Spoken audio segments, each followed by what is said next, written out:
we are gathering details and analyzing this voting day for Chile, this paramount day for all the region. Also, we have an interview now.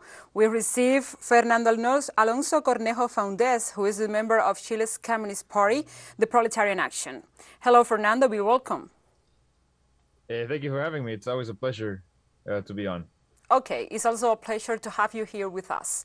Now, we were seeing these images of people celebrating and rejoicing in Chile's streets, also mainly in the capital. I think Santiago is seeing the streets full for the second time, this time with joy. Last time we know about the social unrest and the protests of 2019. So, Fernando, can you tell us how people is feeling? How do you think people is also taking this victory? We see the images, we saw the images, but you are there, so please elaborate for us. It's a celebration of relief. There was a real fear that we could find ourselves slipping back into the dark memories of the dictatorship.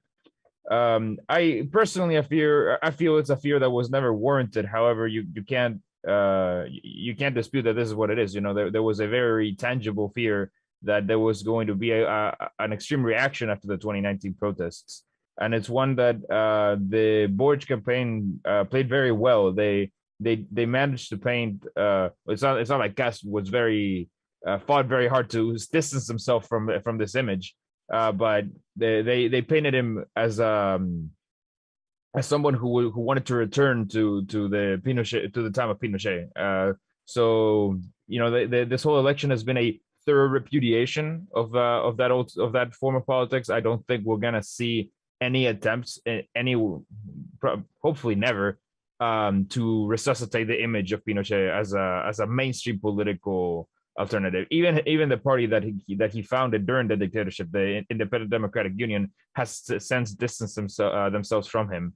And I think that this effort by the Republican Party, the Chilean Republican Party, to try to give that political appeal a new coat of paint, it has failed. And for that, I am genuinely happy, and I think everybody here is. We saw the images and we hear the joy in your voice also. So, Fernando, we have another question for you. In this case, we see the people taking to the streets with Mapuche banners. Is this a sign that the Mapuche and the indigenous communities are finally joining a government? They feel accepted, they are joining the political landscape in Chile. Do you think Gabriel Boric offers a new dawn for these people, for the indigenous minorities, also the minorities of the LGBTQI community and the women in Chile? Oh, two very different questions. I'll try to answer them both. I hope that that it is within the realms of possibility under this government that we can get a plurinational republic, but that remains to be seen. During the debates, Boric was always very cautious not to link himself with the more radical wings of the Mapuche sovereignty, you could call it sovereignty, self-determination movement, as they are. You know, for the mainstream political class, those are terrorist groups, and a designation that I thoroughly repudiate. And we at Patriotic Union and the Chilean Communist Party of Proletarian Action, we thoroughly repudiate that framing. These are people who are fighting for their very existence. So we'll see how far Boric can be pushed, but it's important to understand that Boric as a political figure is someone that oftentimes tries to build compromises. He's not a very big fan of confrontation. And when you get down to something as fundamental as who owns the land there, the lands that have been usurped, that have been stolen from the indigenous peoples there, the buck needs to stop somewhere. And I'm personally not so sure that Boric is willing to carry out a land reform to give these lands back. I'm not very hopeful there.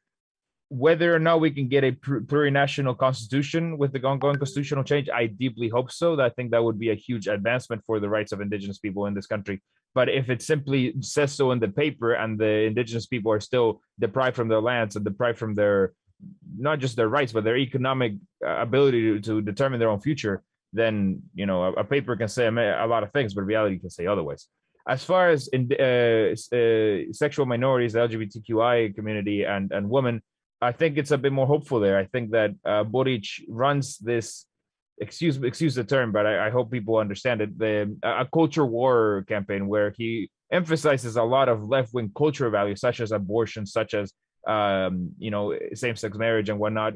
With things that I thoroughly support, however, they're not the fundamental questions of economic rights. Like, personally, I think that a gay person who is homeless is a much bigger tragedy than a gay person who cannot get married. Both are a deep tragedy, but I personally feel that it's the former. This is the bigger problem, and that's where I'm not so sure that Boric is willing to go. I don't think that Boric is planting a different economic model for this country, and as long as we have this neoliberal model, like I said, the rights can be equal in many sorts of ways, but if the economic rights are not equal, then if you're poor, then you can only go so far.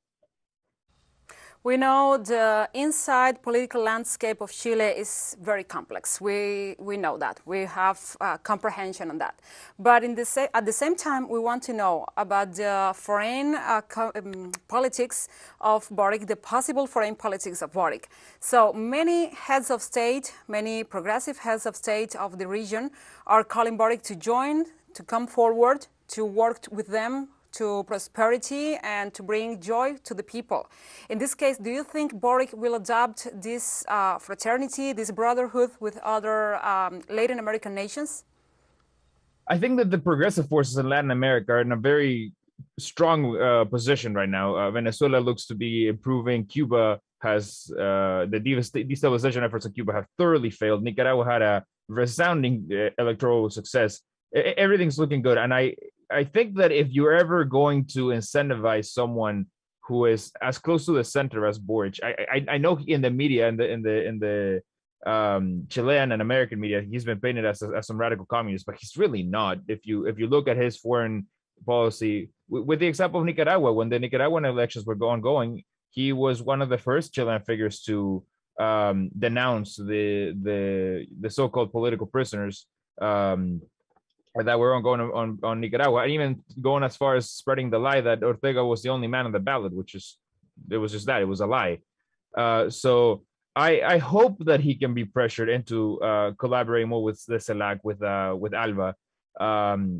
Whether or not that remains to be seen, I'm not optimistic, if I'm being sincere.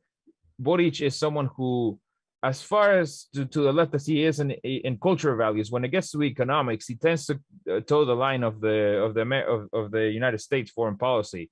Again, the fact that he denounces Nicaragua, Cuba, and Venezuela every chance he gets doesn't fall out of the sky. Some people say that he's trying to be pragmatic, and with all the defamation campaigns that have been ongoing, especially against Venezuela here in this country, that it's a pragmatic effort to not lose votes.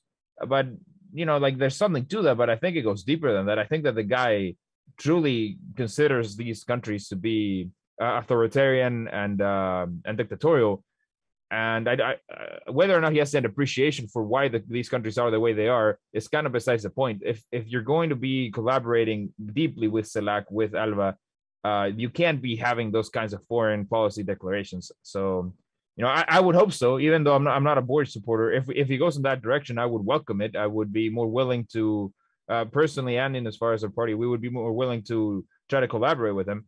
But again, I am not optimistic. Yeah, we understand your criteria, your opinions, and we also know that Boric was not the only candidate, and also he's not the radical leftist candidate that many of the young Chilean people wanted in this election. But also we have another question for you. So we know that vote counting went higher in some popular sectors, and also in several sectors that maybe Boric wasn't counted so high in the first round of the elections. What is the answer to this shift in the numbers? People were scared of Kast. Like I said at the start, people truly thought that he represented a return to the dictatorship, and you're not the average working class Chilean is someone who is very disillusioned with politics. You don't see the big voting turnouts that we used to have in the 50s, the 60s, 70s, where you would often have elections with having a 60% turnout would be considered a low turnout. Excuse me. But now having over 50% is seen as a good result. And that's due to the fact that the institutional left parties have thoroughly abandoned their efforts to transform society. They're thoroughly content with maintaining a neoliberal economic model, and therefore most people correctly recognize that that's not in their interest. So if you're voting between Guillermo and Piñera, it's who really cares? They're kind of cut from the same cloth. But if you get someone like Kast who starts saying we should go back to the dictatorship, everybody understands that as flawed as the democracy that we have right now, going back to the 80s would be an absolute disaster. Whether or not Kast would actually follow through with that promise is a different discussion altogether. But people truly believe that, and that's why they went out to vote. I would insist. I don't think it was so much a vote for Boric. It was much more a vote against Kast. So, Fernando, we thank you for your presence, your opinions, your sincere opinions here in teleSUR English, and be welcome to another time. Thank you so much. It's always a pleasure being on here. Okay, so now